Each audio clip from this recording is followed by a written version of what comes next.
สบายดีเนาะพี่น้องเนาะมื้อนี้ก็เจอกับช่องนิดชาแนลเนาะเป็นช่องใหม่ฝากติดตามกดไลค์กดแชร์เด้อมื้อนี้จะพาพี่น้องเนาะ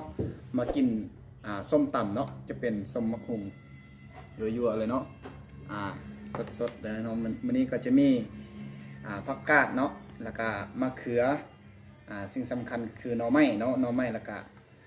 อันนี้เขาเอิ้นเป็นมะถั่วยาวเนาะโอเค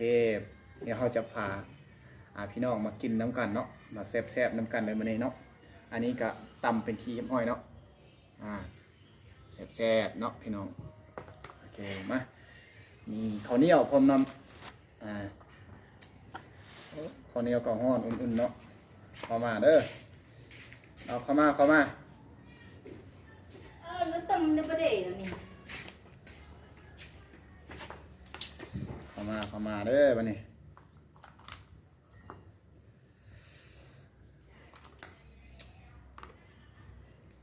เกลือมังเดงกองหน้าคำใหญ่ๆเนาะพี่น้อง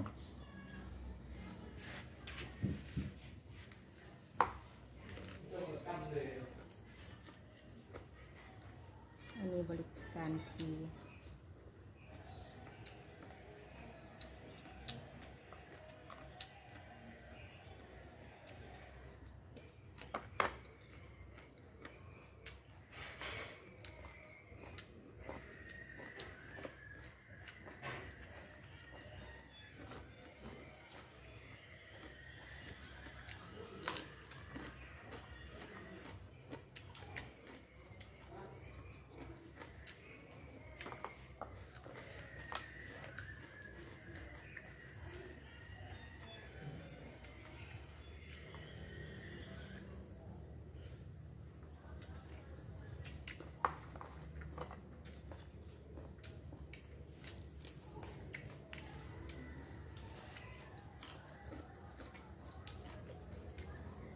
หน่อไม้พี่น้อง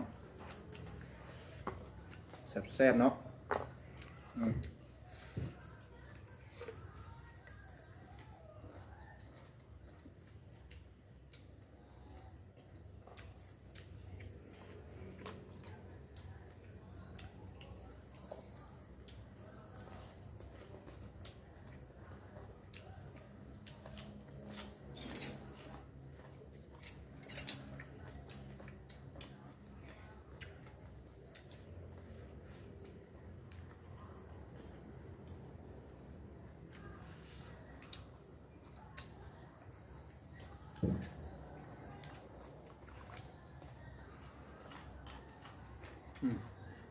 มาบอกกินหรอ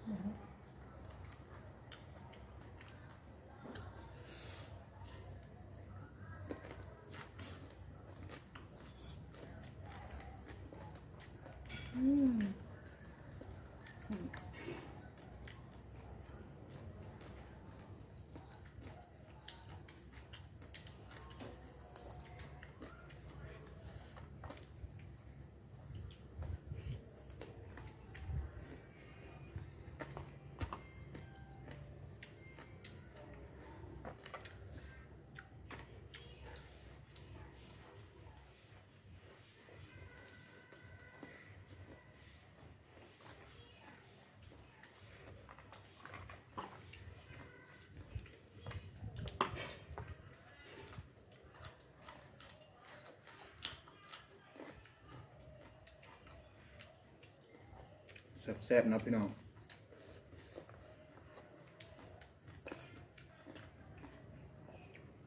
มาเด้อพี่น้อง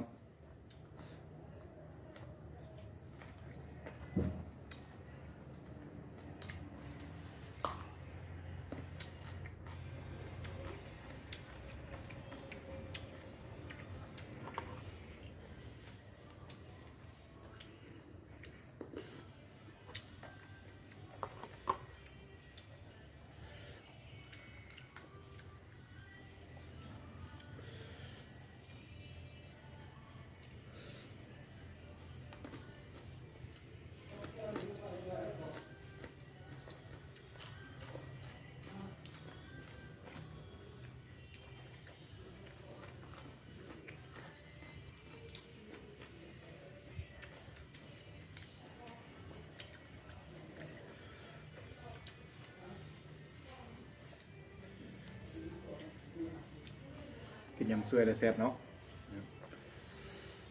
อันนี้อันนี้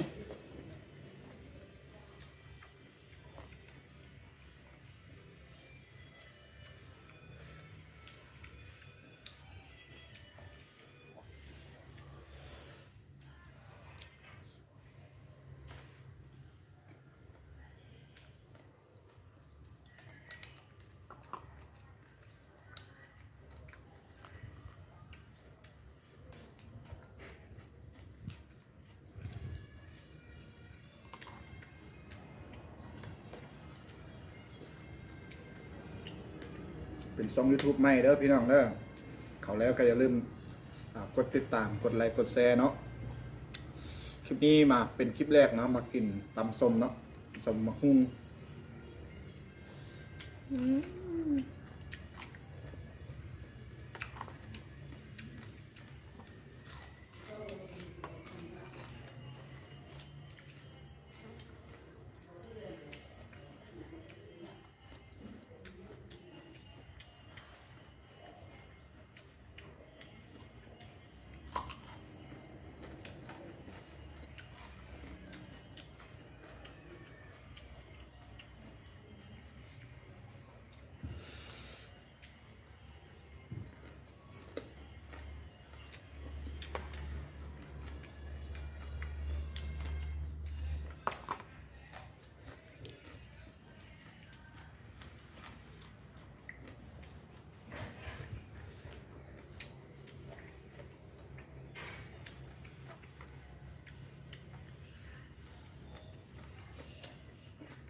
คำง่ายๆรถพี่น้อง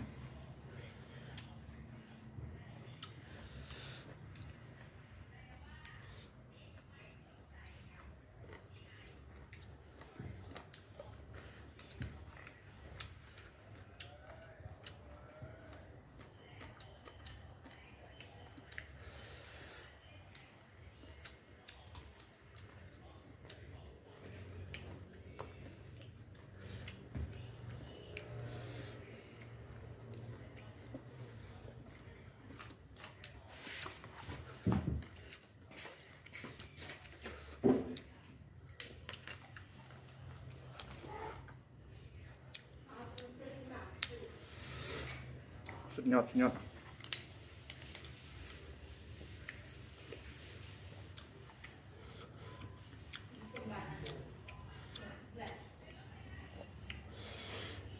ยำสวยเนาะเผ็ดแซ่บๆพี่น้อง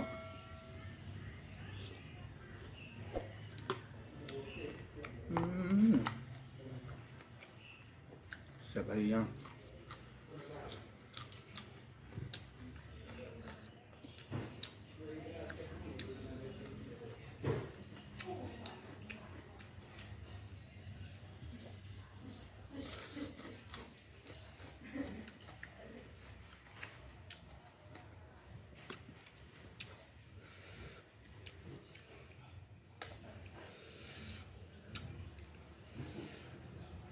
มันสมเนาะ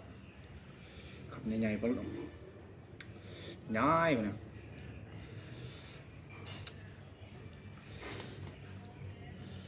จังสี่ปะเนาะ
แซ่บๆพี่น้อง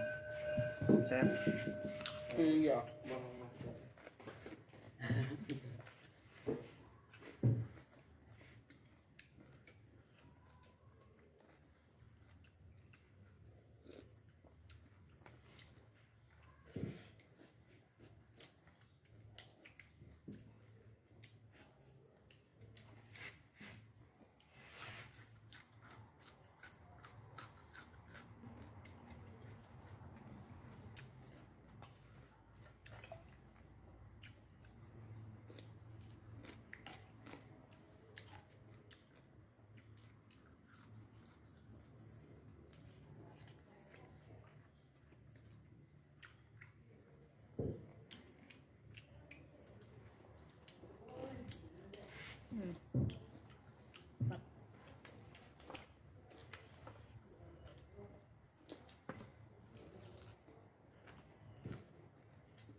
อืม